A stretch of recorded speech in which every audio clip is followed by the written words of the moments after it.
Assalamualaikum warahmatullahi wabarakatuh. Sahabat semua, pernahkah kalian mendengar kisah tentang seorang wali Jawa yang nyeleneh, penuh guyonan, tapi syarat dengan kesaktian luar biasa? Dialah Syekh Jangkung atau Saridin, wali Jangkung dari Pati yang namanya selalu jadi perbincangan. Kisahnya tak biasa. Ia pernah membuat api menyala tanpa kayu, pasir berubah jadi daging, hingga sungai yang meluap berhenti dengan sekali tancap tongkat. Tapi justru karena kesaktiannya itu, ia diusir dari Tanah Kudus oleh Sunan Kudus sendiri. Mengapa seorang wali yang begitu sakti malah diusir? Apa yang sebenarnya tersembunyi di balik guyonannya yang sering dianggap melecehkan, namun sesungguhnya penuh hikmah? Mari kita telusuri bersama perjalanan hidup Syekh Jangkung, wali nyeleneh yang berbeda jalan, namun tetap menuju satu tujuan, ikhlas hanya kepada Allah. Di sebuah desa kecil di wilayah Pati, Jawa Tengah, hiduplah seorang anak yang kelak menjadi tokoh legendaris di tanah Jawa. Ia bernama Saridin. Tubuhnya sejak kecil berbeda dari anak-anak lain. Jangkung, menjulang tinggi, dan kurus panjang. Karena itulah orang-orang desa mulai memanggilnya dengan sebutan Jangkung. Julukan ini melekat sepanjang hidupnya, hingga ia lebih dikenal dengan nama Syekh Jangkung.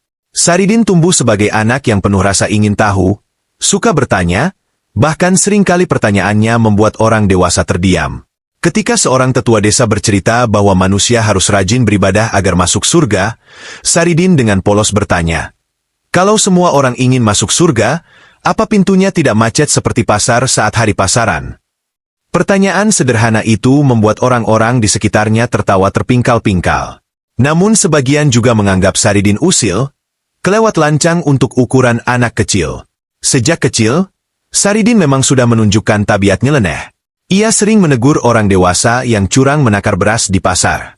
Kadang dengan kata-kata kasar, kadang dengan guyonan yang menusuk tapi membuat orang tersadar. Suatu kali, ada pedagang yang mengurangi takaran timbangan. Saridin dengan wajah polos berkata lantang, "Kalau timbanganmu lebih ringan, jangan-jangan pahalamu juga akan ringan di hadapan Allah." Semua orang yang mendengar langsung terdiam, lalu menertawakannya. Orang-orang desa sering bergumam, anak ini memang aneh, tapi lidahnya tajam seperti wali. Namun di balik keanehannya, Saridin dikenal berhati jujur. Ia tidak segan berbagi makanan dengan anak-anak miskin, bahkan rela tidak makan asalkan temannya kenyang. Sifat ini membuatnya disayangi banyak orang. Saridin juga sering merenung sendirian di sawah. Ia menatap bintang-bintang di langit sambil berbicara pada dirinya sendiri, seakan bercakap dengan Sang Pencipta. Kadang ia tersenyum, kadang ia bergumam, mengapa manusia harus ribut soal dunia, padahal bintang-bintang ini tidak pernah berebut cahaya. Meski masih kecil, tanda-tanda keanehan dan kebesaran jiwa sudah terlihat pada diri Saridin. Ia bukan hanya anak desa biasa, tapi seseorang yang kelak akan dikenal sebagai wali nyeleneh. Dari tubuh jangkungnya yang tinggi menjulang, lahirlah nama yang akan melegenda. Syekh Jangkung, sosok yang kelak menebarkan dakwah lewat guyonan, nyeleneh, tapi penuh makna. Setelah beranjak remaja, Saridin merasa dirinya berbeda dengan pemuda lain di desanya. Sementara anak-anak muda lain sibuk membantu orang tua di sawah atau berdagang ke pasar, Saridin lebih sering duduk merenung di tepi sungai, menatap air mengalir, atau menengadah ke langit malam yang bertabur bintang. Dalam batinnya, ada kegelisahan yang ia sendiri tak mengerti. Ia merasakan ada sesuatu yang lebih besar daripada sekadar urusan perut, sawah, dan pasar. Pada suatu hari, ia mendengar kabar dari seorang pedagang keliling tentang seorang wali besar, Sunan Kalijaga, yang terkenal bijak dan rendah hati. Tidak seperti guru agama lain yang keras dan kaku, Sunan Kalijaga dikenal akrab dengan rakyat kecil. Ia berdakwah dengan cara-cara yang dekat dengan budaya Jawa, wayang, gamelan, tembang, dan petuah sederhana. Kabar itu membuat hati Saridin bergetar. Ia pun berniat pergi berguru. Dengan tubuh jangkungnya, Saridin menempuh perjalanan jauh. Ia berjalan kaki, hanya berbekal niat dan keyakinan. Setelah beberapa hari, tibalah ia di tempat kediaman Sunan Kalijaga. Tanpa basa-basi, Saridin langsung berkata, "Kiai, aku ingin belajar. Tapi jangan suruh aku duduk diam seperti santri lain, aku tidak betah." Sunan Kalijaga menatap pemuda jangkung itu dengan penuh rasa ingin tahu. Senyum kecil terbit dari wajah beliau. Dalam hati, Sunan Kalijaga sudah bisa merasakan bahwa anak muda ini bukan orang sembarangan. Ada cahaya aneh dalam dirinya, meski tertutup oleh kelakuan nyeleneh dan mulut yang suka asal bicara. Beliau berkata lembut, "Saridin, jalanmu kelak tidak sama dengan santri lain. Kau tidak akan dikenal karena ibadahmu yang khusyuk di masjid, atau karena wiridmu yang panjang. Kau justru akan dikenal karena kelakuanmu yang membuat orang heran. Tapi ingat, semua itu juga bagian dari rahasia Allah. Selama hatimu tetap lurus, meski jalanmu berbeda, engkau tetap dekat dengannya." Mendengar itu, Saridin terkekeh, "Kalau begitu, aku cocok jadi santrimu, Kiai. Soalnya aku memang susah diam." Hari-hari berikutnya, Saridin belajar bersama santri lain. Namun benar saja, ia tak pernah bisa khusyuk seperti mereka. Saat santri lain tekun mengaji, Saridin justru menggambar wayang di tanah. Saat yang lain berpuasa dengan serius, Saridin diam-diam mencuri pisang di dapur untuk dimakan. Ketika ketahuan, ia hanya berkata, "Puasa itu menahan hawa nafsu. Tapi kalau perutku kosong, aku bisa marah. Kalau aku makan pisang, marahku hilang. Itu artinya aku menahan nafsu juga, bukan?" Santri lain geram mendengar alasan itu, tapi Sunan Kalijaga hanya tersenyum. Beliau tahu, di balik kelakuan aneh itu, ada jiwa yang tulus dan pikiran yang unik. Justru itulah yang akan membuat Saridin kelak menjadi wali dengan jalannya sendiri. Nyentrik, guyon, tapi tetap mengalirkan cahaya kebenaran dari Allah. Setelah beberapa bulan berguru pada Sunan Kalijaga, Saridin mulai mendapat tugas-tugas kecil untuk melatih kesabarannya. Santri lain mungkin diberi amanat membaca kitab atau menjaga masjid, tetapi untuk Saridin, ujiannya berbeda. Sunan Kalijaga seolah tahu bahwa murid jangkung ini tidak bisa dikekang dengan aturan yang kaku. Maka beliau memberinya ujian yang sesuai dengan tabiatnya. Suatu hari, Sunan Kalijaga menyuruh Saridin pergi ke pasar untuk membeli sekarung beras. Tugasnya sederhana, beli beras, bawa pulang, dan serahkan ke dapur pesantren. Dengan wajah riang, Saridin berangkat. Namun di tengah perjalanan, ia melihat seorang janda tua duduk lemah di pinggir jalan. Janda itu menangis karena tidak punya beras untuk dimasak. Saridin berhenti, menatap sekarung beras di pundaknya, lalu menatap wajah janda itu. Tanpa berpikir panjang, ia menurunkan karung berasnya dan memberikannya kepada si janda. Wanita itu terkejut, menolak, tapi Saridin memaksa dengan guyonan khasnya. "Bu, kalau aku bawa beras ini ke dapur pesantren, paling dimasak ramai-ramai. Tapi kalau sampean yang masak, bisa jadi doa-doa sampean langsung tembus ke langit. Nah, aku lebih butuh doa itu daripada sekedar nasi." Si janda akhirnya menerima dengan mata berkaca-kaca. Ia mendoakan Saridin dengan tulus. Semoga hidupnya selalu diridho Allah. Ketika kembali ke pesantren, santri lain heran melihat Saridin pulang dengan tangan kosong. Mereka langsung melapor ke Sunan Kalijaga, menyebut Saridin tidak taat perintah. Dengan santai, Saridin berkata, "Aku memang tidak membawa beras, Kiai. Tapi aku pulang membawa doa janda miskin. Bukankah doa orang yang tertindas lebih mahal daripada beras?" Santri lain semakin marah, menganggap Saridin membangkang. Namun Sunan Kalijaga hanya tersenyum bijak. Beliau berkata, "Kalian jangan buru-buru menghakimi.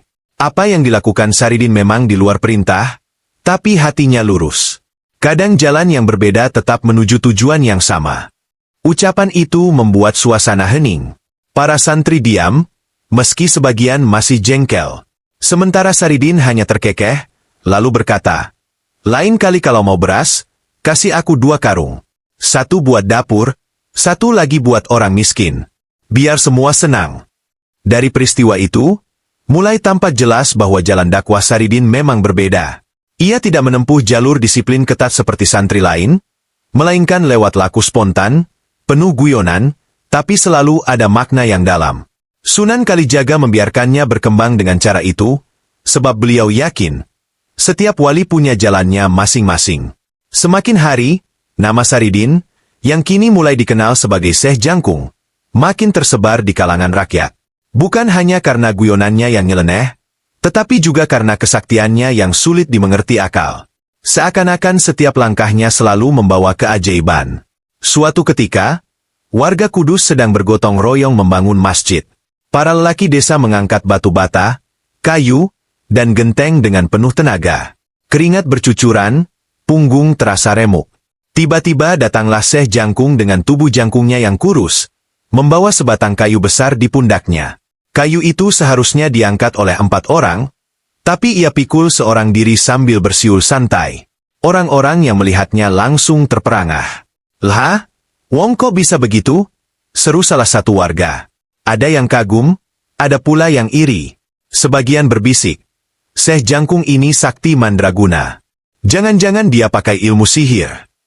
Namun bagi rakyat kecil, kesaktian itu dianggap berkah. Cerita lain yang membuat heboh adalah ketika Syekh Jangkung ikut kerja bakti memperbaiki jembatan bambu. Orang-orang mengikat bambu dengan tali ijuk, sementara ia hanya menempelkan bambu begitu saja tanpa ikatan. Ajaibnya, bambu itu tidak pernah goyah meski dilalui banyak orang. Saat ditanya bagaimana caranya, ia hanya terkekeh. "Kalau hati kita niatnya lurus, Allah yang akan mengikat bambu ini lebih kuat daripada tali apapun." Tidak berhenti di situ, pernah pula ia menunjukkan kesaktiannya dengan berjalan di atas air sungai. Saat warga menyeberang dengan jembatan bambu, Syekh Jangkung justru melangkah di atas air sambil tertawa. "Air ini juga makhluk Allah, kalau kita sopan, dia tidak akan menenggelamkan kita." Warga yang melihat hanya bisa tercengang, sebagian ketakutan, sebagian lagi makin kagum. Namun kesaktian yang ia miliki sering membuat resah para santri Kudus. Mereka merasa wibawa Sunan Kudus bisa terganggu jika rakyat lebih terpesona pada kelakuan Syekh Jangkung yang nyeleneh. Apalagi ia tidak pernah tampil layaknya wali. Tidak duduk khusyuk di masjid, tidak membaca kitab dengan serius, dan seringkali justru membuat ulah yang tak terduga. Bagi rakyat kecil, Syekh Jangkung adalah wali yang dekat dengan mereka, seorang sahabat yang bisa diajak bercanda. Tetapi bagi kalangan pesantren Kudus, ia dianggap pembuat onar. Meski demikian, Syekh Jangkung tidak pernah menunjukkan kesaktiannya untuk sombong. Ia justru sering berkata, "Kesaktian itu bukan milikku. Semua ini hanyalah pinjaman dari Allah. Kalau Allah mau, dalam sekejap bisa diambil kembali."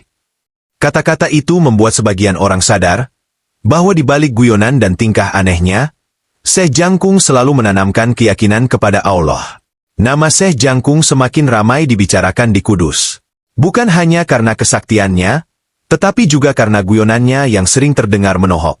Ada saja tingkahnya yang membuat orang tertawa sekaligus mengernyitkan dahi.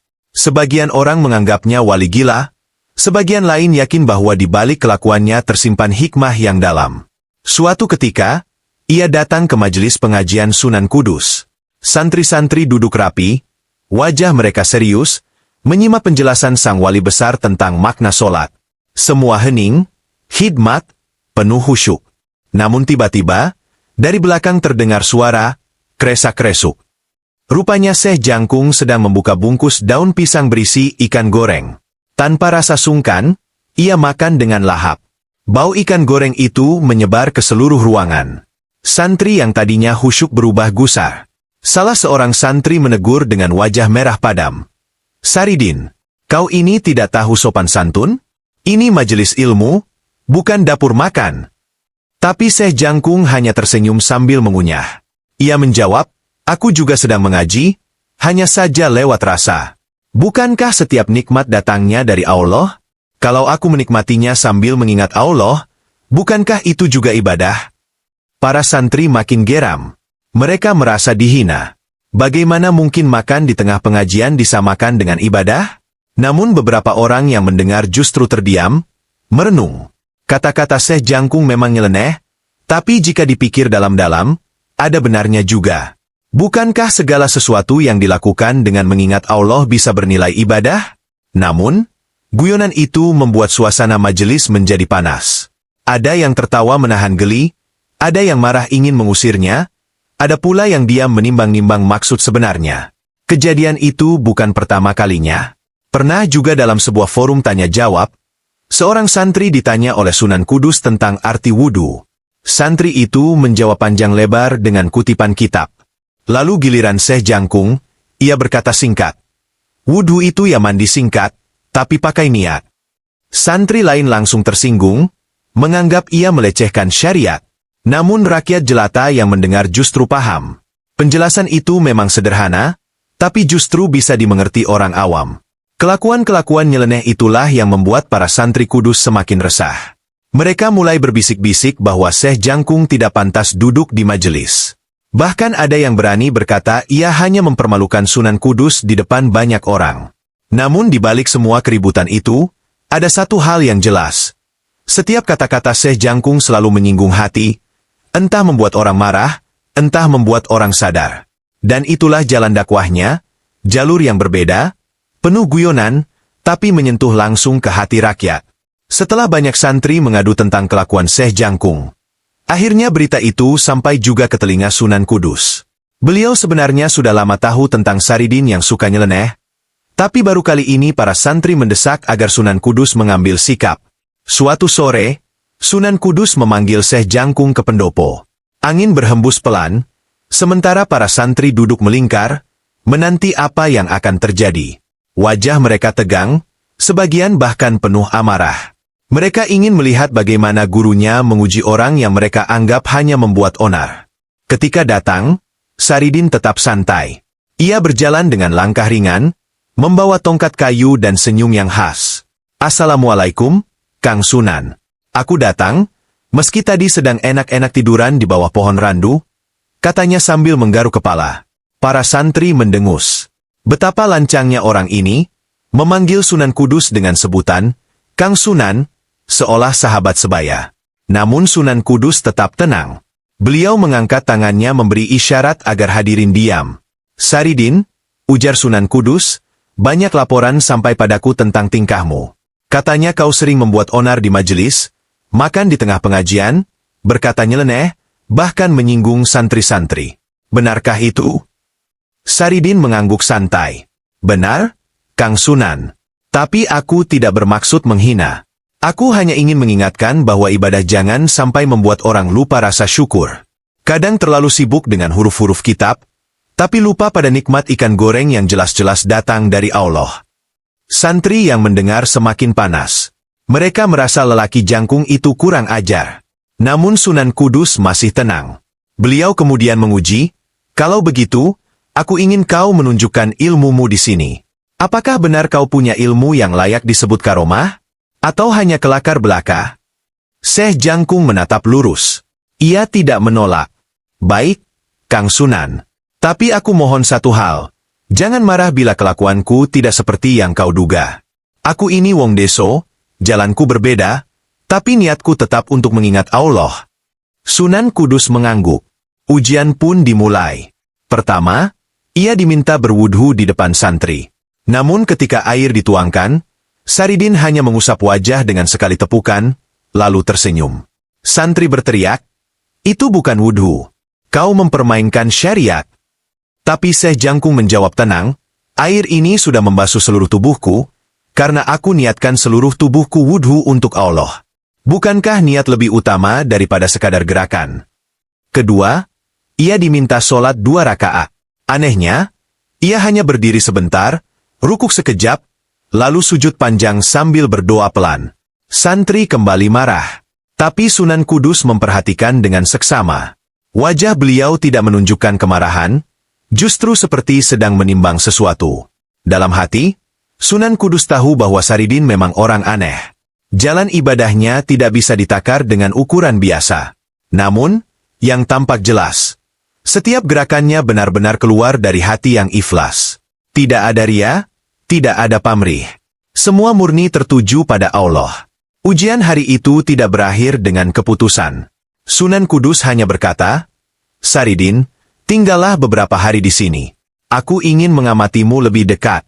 Kalau kau benar-benar ikhlas, itu akan tampak dengan sendirinya."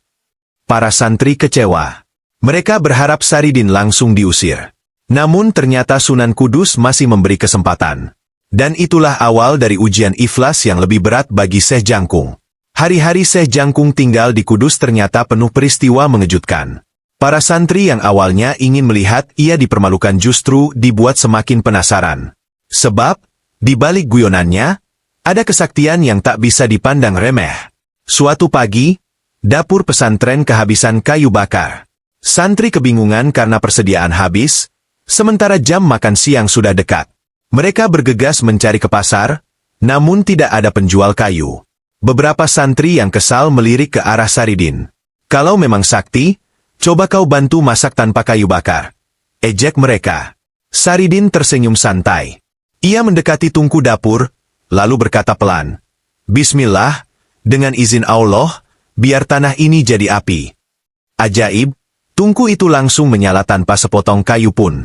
Api besar membara, membuat para santri terbelalak. "Astagfirullah, bagaimana mungkin?" salah seorang berteriak. Namun Saridin hanya menjawab enteng, "Kalau Allah berkehendak, apa yang tidak mungkin? Api bisa keluar dari tanah, air bisa muncul dari batu. Bukankah semua ini miliknya?"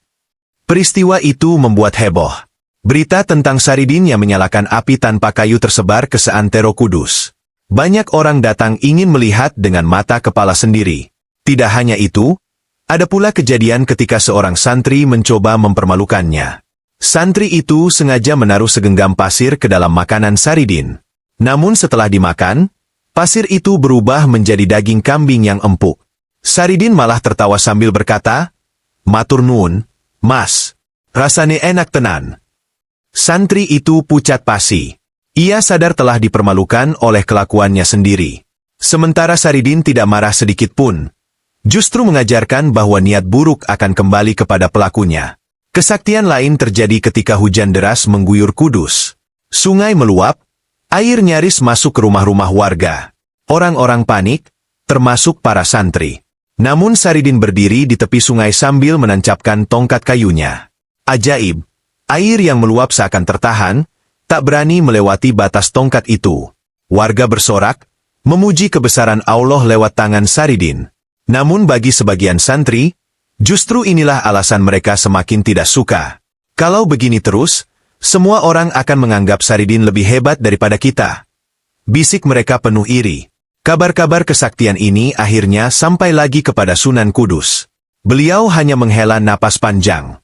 Hatinya mulai resah, bukan karena tidak percaya, melainkan karena khawatir orang-orang salah menafsirkan. Sunan Kudus berpikir, kesaktian Saridin bisa jadi membawa fitnah. Jika orang lebih mengagungkan dirinya daripada Allah, itu berbahaya. Aku harus mengambil keputusan. Hari itu, wajah Sunan Kudus terlihat muram. Beliau tahu, sebentar lagi akan ada peristiwa besar yang menentukan nasib Syekh Jangkung di Tanah Kudus. Hari itu langit Kudus tampak mendung, seolah menandakan akan ada peristiwa penting. Di pendopo agung, Sunan Kudus duduk dengan wajah tenang namun serius. Para santri telah berkumpul, begitu pula beberapa tokoh masyarakat. Mereka semua menunggu keputusan tentang nasib Syekh Jangkung yang semakin hari semakin jadi buah bibir. Saridin datang dengan langkah santai seperti biasa. Senyumnya tidak pernah hilang. Meski ia tahu banyak mata menatapnya penuh kebencian. Ia membawa tongkat kayu yang selalu menemaninya, dan duduk bersila di hadapan Sunan Kudus. "Saridin," Sunan Kudus membuka pembicaraan dengan suara berat, "selama engkau di sini, banyak keajaiban terjadi. Namun justru itu membuat kegaduhan. Orang-orang lebih sibuk membicarakanmu daripada mendalami ilmu.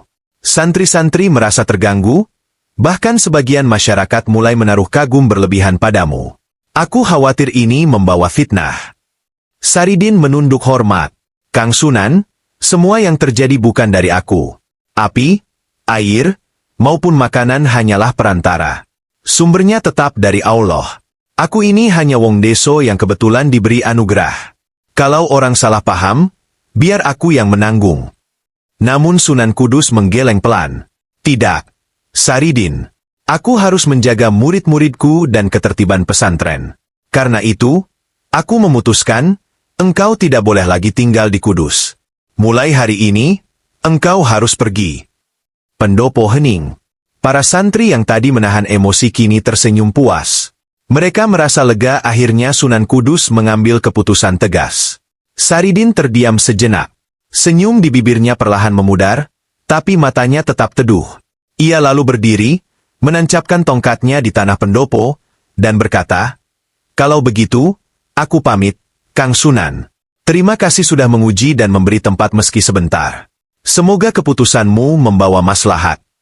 Beberapa orang menahan napas, menunggu apakah Saridin akan marah atau mengeluarkan kesaktiannya.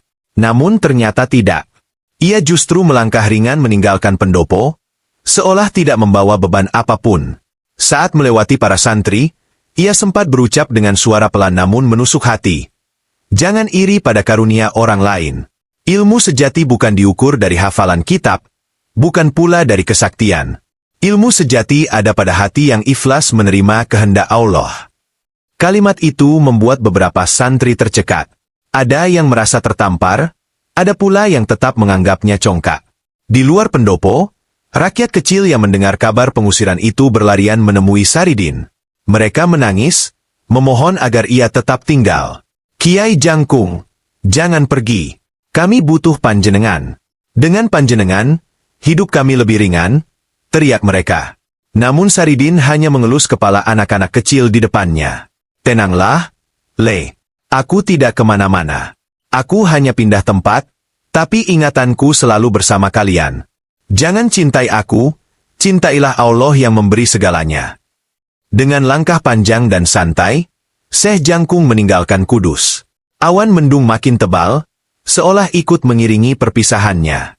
Dan sejak hari itu, nama Saridin justru semakin harum, bukan hanya di Kudus, tapi juga di tanah Jawa lainnya.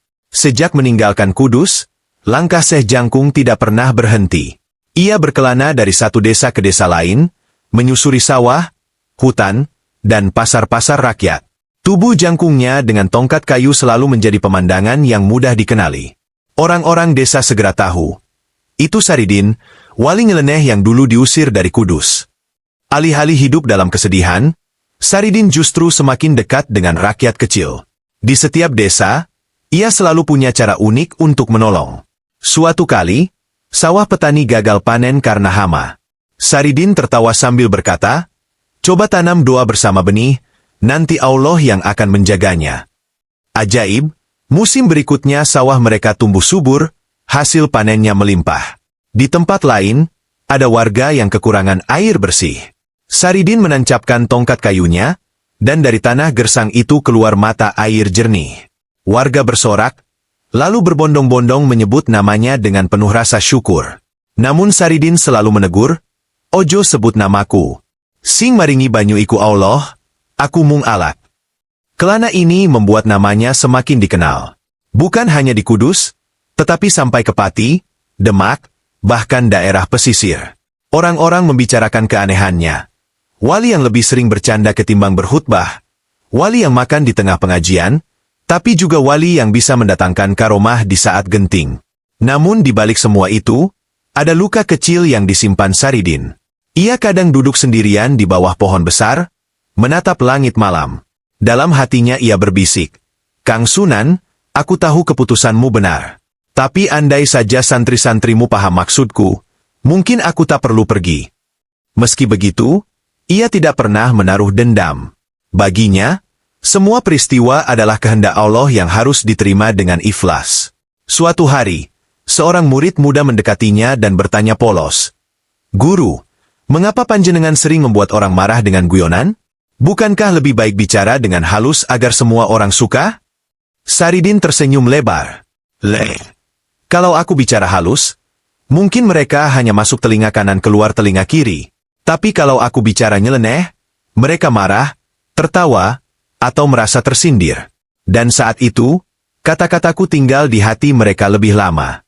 Bukankah tujuan dakwah bukan supaya aku disukai, tapi supaya orang ingat pada Allah? Murid itu mengangguk, meski belum sepenuhnya mengerti. Namun ia merasakan ketulusan dalam setiap ucapan gurunya. Perjalanan panjang Syekh Jangkung membuat banyak orang sadar bahwa jalan menuju Allah tidak selalu lurus seperti jalan raya. Ada kalanya harus berliku, penuh tawa, bahkan dengan cara-cara yang tak biasa. Dan Saridin memilih jalan itu, jalan guyonan, jalan orang nyeleneh, tapi tetap menuju satu tujuan, Allah yang Maha Kuasa. Perjalanan panjang Syekh Jangkung akhirnya membuat namanya melekat dalam ingatan rakyat Jawa. Meski diusir dari Kudus, kisah-kisahnya terus diceritakan dari mulut ke mulut. Bukan hanya karena kesaktiannya yang luar biasa, tetapi juga karena kelakuannya yang nyeleneh, yang selalu meninggalkan pesan tersembunyi. Di desa-desa, orang-orang masih mengenang saat ia menyalakan api tanpa kayu bakar, saat pasir berubah jadi daging, atau ketika sungai yang meluap seketika tertahan oleh tongkat kayunya. Namun lebih dari itu, mereka mengingat ucapannya yang sederhana namun dalam. Ojo gumunggung karo ilmu lan kesaktian. Sing sejati iku ikhlas marang Allah. Santri-santri yang dulu membencinya pun, seiring berjalannya waktu, mulai memahami maksudnya.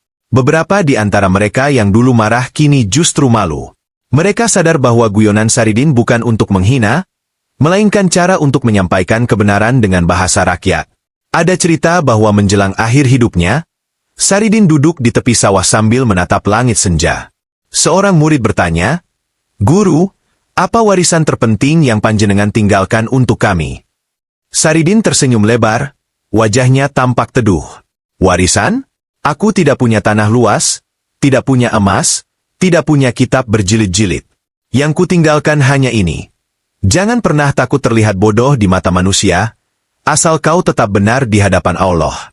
Sebab yang menilai sejati bukan manusia, tapi Gusti Sing Maha Kuasa."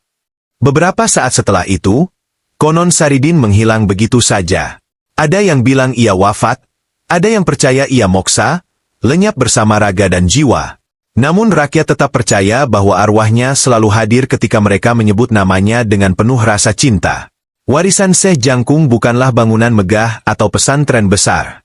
Warisannya adalah cerita-cerita guyonan, sindiran tajam, dan karomah yang mengajarkan bahwa jalan menuju Allah bisa ditempuh dengan banyak cara.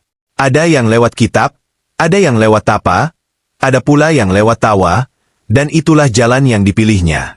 Kini, makamnya yang berada di Pati selalu ramai diziarahi. Orang datang bukan hanya untuk meminta berkah, tapi juga untuk mengenang seorang wali yang berani berbeda. Wali yang pernah diusir karena kesaktiannya, namun justru dikenang karena keikhlasannya. Dan begitulah, kisah Syekh Jangkung, wali nyeleneh yang diusir Sunan Kudus karena kesaktiannya, menjadi legenda abadi. Ia membuktikan bahwa meski ditolak sebagian orang, ketulusan hati akan selalu menemukan jalannya sendiri.